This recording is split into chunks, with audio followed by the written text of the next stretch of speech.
and we've long been told about next summer. But we've heard that phrase a lot, haven't we? Next summer, and it hasn't always worked out. But again, we take it at face value and wait and see. Now, the player that looks like we're going to miss out on. This video is being sponsored by our friends at Spitch, the best fantasy football manager game on the App Store, bar none. Why is it the best? You don't have to commit to an entire season. You can play individual game weeks if you want, choosing a brand new team every single weekend. Right now, there's a new season mode where you can win up to £50,000, and there's even a free season mode with prizes of up to £2,500. Seasons mode is based on 34 game weeks, and only your best 5 are counted at the end of the season. There's tons of stats and analytics available inside the app to help you choose your team and give you the best chance of winning. If the money and the gameplay wasn't enough to tempt you, how about Jurgen Klopp being an ambassador for Spitch this season? If it's good enough for Mr. Klopp, it's good enough for me. You must be 18 years or over to play. Use our link in the description below to download Spitch and win money with your football knowledge. What is up, my friends? You're very welcome along to tonight's video here on Anfield Agenda. I should probably start introducing myself, because when I go out and about, people often come up to me and go, "Oh, it's Anfield Agenda." That's probably my fault, My name is Craig. If anybody isn't aware, my name is Craig. Lovely to be here with you as always. I'm going to take you through my thoughts on the latest midfielder links, and there have been a few that have broken around today. As always, I'd like you guys to drop a like on the video if you can. Hit that subscribe button because, as you can see, top corner, we are closing in. We're about 250 subscribers away from 150,000, which is a huge milestone for us. So if you can help us out by hitting that subscribe button, please do. And of course, let me know your thoughts in the comment section. Right. I'm going to start off by speaking about the midfielder whom we were linked with but went elsewhere, but maybe making a return. Hang off, by the way, if you're waiting for the midfielder we may have missed out on, because I know a lot of you are fretting at the minute thinking, is this Jude Bellingham? No, he's not the one we may have missed out on. We'll move on to that in a moment. But let's start off with Matheus Nunes, the midfielder who came from Sporting Lisbon to Wolves, and now there has been a report to say that Jurgen Klopp is an admirer of the player and that he may look to bring him in the summer. My question here is, why wait? Why did we wait? Why did we not do it when he was available? He was even waiting around for Liverpool to come in and make a late offer. And we watched as he went to Wolves. I think maybe a club record signing for Wolves, if I'm not mistaken. Certainly a very decent transfer fee that Wolves paid. And it looks like it's going to be a situation where we're going to have to pay a premium for a player that we could have gotten for, I don't know how many million less, because I'll be guessing. But if it is true and that Jurgen Klopp wants to go and sign Matheus Nunes from Wolves next summer, firstly, look, I'm fine with it. I'm fine with the player coming to Liverpool Football Club, but it just seems a bit stupid that we allowed him to go to another Premier League club, and we knew that he was a good player. Jurgen Klopp knew that he was a good player. Now, the article that this has been taken from today cites the fact that Liverpool have a good working relationship with George Mendes of the Guest a Few agency, Diogo Jota, Fabinho, other clients of his that have come to Liverpool Football Club. So on the face of it, look, it's frustrating, but if it means Jurgen Klopp gets the midfielder that he wants, then so be it. My point here is, we were told in the summer, again, that the targets weren't available that Klopp wanted. So if this is true, and he was one of Klopp's targets, and he was available, and we didn't sign him, then I think we know where the finger needs to be pointed, squarely and solely at FSG for their penny pinching and their antics that have once again seen us miss out on a player. And stupidly for them, they'll probably have to go and pay a premium now if he's who Jurgen Klopp wants next summer.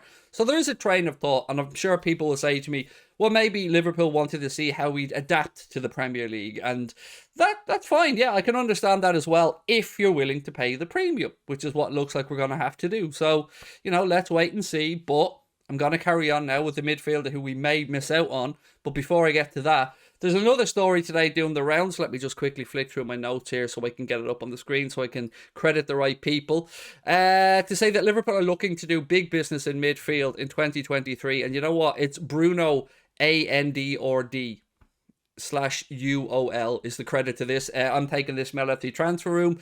They've said that Liverpool have been heavily linked to strengthen midfield next summer, and that's no surprise to any of us who watch, because we know we need midfielders and we've long been told about next summer.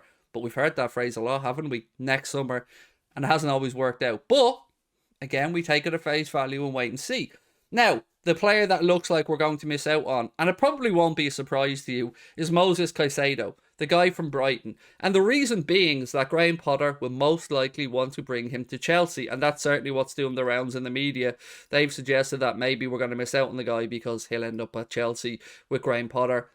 Again, it's frustrating if that's the case, but we don't really know if he was on Liverpool's top of their transfer targets for midfield. We don't know, is the honest answer. He was linked with Manchester United as well, and he's had a good start to the season under, well, I was going to say under Graham Potter at Brighton, but at Brighton. So look, we may miss out on him. It is what it is. I don't know if you're a big fan of his or not, but ultimately, if we ended up with Bellingham and Matheus Nunes next summer, maybe one more, or maybe Clopfield's Tyler Morton can do that job. I don't know. But I'm not going to be angry about it if we end up, as long as it's Bellingham and somebody else Klopp want, all good. And on Bellingham, there is a bit of Bellingham news. You love a bit of Bellingham news, let's be honest. You'll tell me not to do the videos. You'll tell me to stop talking about him. But we all love a bit of Bellingham news. So look, Liverpool, according to the Telegraph, are leading the race to sign Jude Bellingham next summer. I don't even understand how people believe this is a race. I know that the media have to do their thing and people have to get headlines and people have to talk about the fact that City might be interested and Real Madrid might be interested and everybody in their granny might be interested. But look me in the eyes. He's coming to Liverpool. I've said this to everybody for a year and a half or so now. Nothing will change. He will be a Liverpool player. And look, you can believe or not believe. You can doubt or change your mind, whatever. I've had people even emailing me to say, well, the bookies have him as second favourite to go to Liverpool and he's favourite here, or I'm not sure about this. You know, it's one thing that you've been told this, but what might happen? I get it. I understand it. But there will be ups and downs and there will be reports in the media because, you know, he's a player that had a great performance again against Manchester City for Borussia Dortmund in the Champions League, and he's a player that's going to be highlighted at the World Cup, and it won't be a surprise that he will fill column inches, and there will be a lot of clubs looking to bring him in. But, as is often the case with a transfer of this size, a lot of the groundwork has been done. A lot of the wooing has been done. Bellingham will be a Liverpool player. Don't have any fears about that. The only thing that could potentially stop this from happening, and even at that, I don't believe it would happen, is FSG penny pinching once again and not putting the money where their mouth is and getting the manager the player that he wants. Now, you can't hold off and off and off on this, telling us that the one superstar isn't available, and then when the summer is available, not go and complete the purchase. So for me, nothing to stress about. Jude Bellingham will be a Liverpool player at the latest next summer, in my mind. But there have been some talks that maybe Liverpool will look to do some stuff in January, whether that's getting deals in place for the following summer, whether that's looking to bring in a midfielder or somebody, I don't know. I'd be lying to you and I won't do that.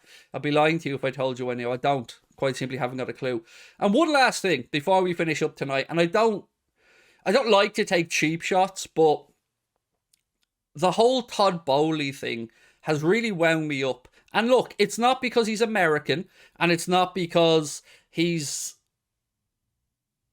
stupid, because he's clearly not a stupid man, but it's the arrogance of people who come into our sport and look at it and think, basically, look at these thickos over here who haven't extracted every single penny out of the fans that have backed this sport. Look at this from a point of view of, okay, let's look at it. An all-star game. That was one of the things that Todd Boehly mentioned. And look, it was part of a greater scheme of media rights and images, and he was using the fact that they generated 200 million, I think, in Major League Baseball or something like this in one of these games. But look, the important part here for me is it's our culture. And this is what I think gets lost a lot of the time, whether it's people who are coming into the sport with fresh eyes, people who are investing from different parts of the world. Look, football fans will put up with a lot. We've been fleeced for ticket prices, we've been fleeced to watch it on TV, fleeced for the prices of shirts and all that kind of stuff. But surely the Super League was a warning to some of these owners in that it's okay until it's not. And it's not when you start interfering and impacting on the culture of how we consume a sport. Football is a long-held sport. It is a cultural institution for many parts of the world. And nobody would dare go over to Major League Baseball or the NFL or Aussie Rules or any of these sports and tell them how to do things. Tell them that their whole culture is wrong because it's how they grew up consuming the sport. Sometimes I feel like for us as football fans, people feel like our culture doesn't mean anything. People feel like how we've grown to love the sport, how we've consumed the sport, how we interact with people about the sport should be ripped up, torn to shreds and started again. It's the sporting aspect that we've loved, that we've grown up with. So please, my only thing is just leave it alone, because the soul's already been ripped out of the sport. And I don't want to point fingers at any one person, because our owners have been behind the Super League stuff as much as the Glazers, as much as the Cronkies, and of course as much as the Florentino Perez of this world. But ultimately, just leave it alone. Just leave it alone. You don't have to rinse every penny out of everything. Sometimes sport is more than just the money. Sometimes it's about belief. It's about inspiring people. It's about bringing people together, and it's about breaking down barriers. It doesn't always have to be rounded down to pounds, shillings and pence. So the most clever person in the room isn't always the one that can extract the most money from a situation.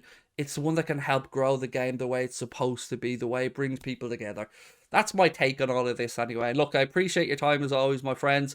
Do drop a like on the video. Let me know your thoughts in the comment section. And of course, I look forward to catching up with you guys real soon. Take care. Bye-bye.